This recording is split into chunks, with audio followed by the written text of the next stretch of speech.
Hi, welcome to Author Life. I thought today I would give you some lessons learned on book covers. This is The Shape of Us. I self-published this back in 2015. So this is my photo from something that I own. This is my little tagline on it. And I did all the design. I used Visio on my computer. And this was the first cover that I'd ever made. And it's okay, but it's not great. Now this is a paranormal urban fantasy. That being said, it doesn't really jump out at anybody. However, it is a little different than a lot of the naked torso ones that are out there. Later on I went on to a workshop where they talked about colors and stuff that work for people. So, redid the cover a little bit. Can't do a whole lot with this because this graphic is a little hard to put print over top of. So, best case scenario, I should have had a better graphic. But I really like this. I love the wolf howling at the moon. This represents the magic inside the shapeshifters that allow them to change shape. And, it's not horrible, but it's not great either. This is the old one. This is the new one. Now under Kindle's, you can do your own cover. That's what I did with this one. This one was done under there. So I gave it a border. Stands out a little better than the old one, I think. But still, not the best. But then, hey, it was, I'm not really an artist. Anyway, so that's book one. Book two was Hellcat, and it came out right after book one the following year, so this was 2016. I bought this cover from a designer in Toronto. I love the cougar on it because this shapeshifter is a cougar. This is the back. I kind of did that. I only bought the front and I did the back. It's not the best. Like you say, I self-published it, and it's not really great. Anyway, what I did with this was I sent it to a publisher that takes pre-published books and that's the new cover. Now this is still my photo. My daughter-in-law, this is a painting that my daughter-in-law did, and I used it for the book cover. So Hellcat, and I got paid more attention to how things should go in your covers. This is a black opal book. They are a small press in Oregon. So you go through and you look, and they've got a lovely blurb in there, and they've got some of the other stuff. Then they've got a couple book reviews, my acknowledgments to my family, because those poor buggers are always having to put up with me. I love the title page. This is kind of cool.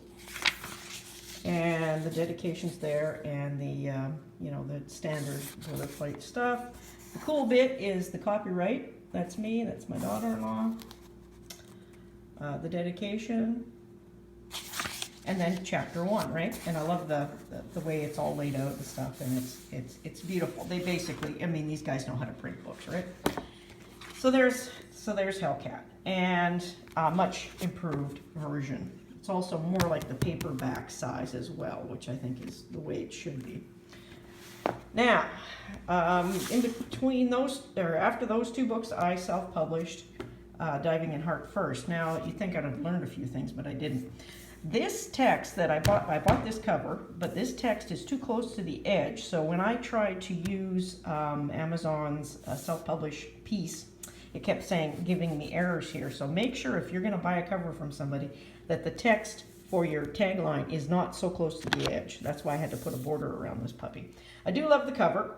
It's beautiful. I had to work with the artist a bit, especially about scuba diving tanks and stuff, because I am a diver and he had to keep putting them vertical, and you never do that. That's a no-no. So I wanted the tanks laying down, so I fixed that.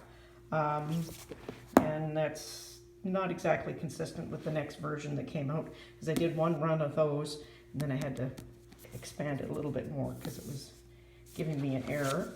The back, which is on both, obviously it's still the same. The text is slightly larger on this one. Those are my photos, and my daughter's, and my husband's. That's him. his of the crocodile, and that actually happened. All this stuff is for real. And this takes place in Utila. And these are all photographs from Utila. So anyway, that was kind of like a die thing that we did every year. Now this year, December 2018 release. December 2018 release. Now this is a cozy mystery. I'm getting into those now because I just love writing mysteries. Now this is a graphic that I chose. It went to the cover artist, and she added the cat, which is in the novel, with the orange ear and the cupcakes. Now I was so impressed with how this came out because she added the boat that's supposed to represent BC Ferries, and that's supposed to be Burial Island, that kind of thing, and of course the strait, the Samson Narrows.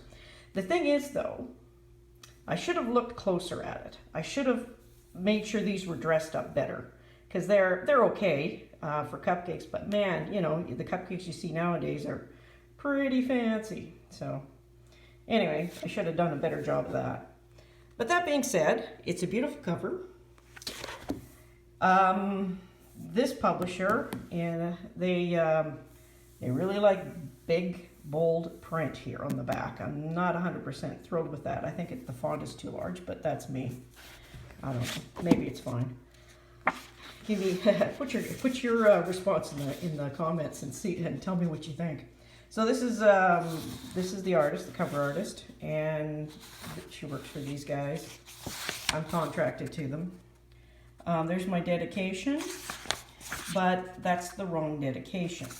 I also, well, no, it's the right dedication, but my thank you's not here. I had a thank you to the RCMP that are local here. This did not get up to the publisher. My very last version, you know, you have to go through it line by line and,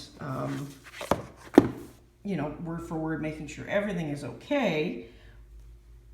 They didn't take the very last version. Why they did that, I don't know. But anyway, I still got there's a nice little review there from Susan Davis. There's other reviews online. They only put the one in, but you know, it's okay. It's okay.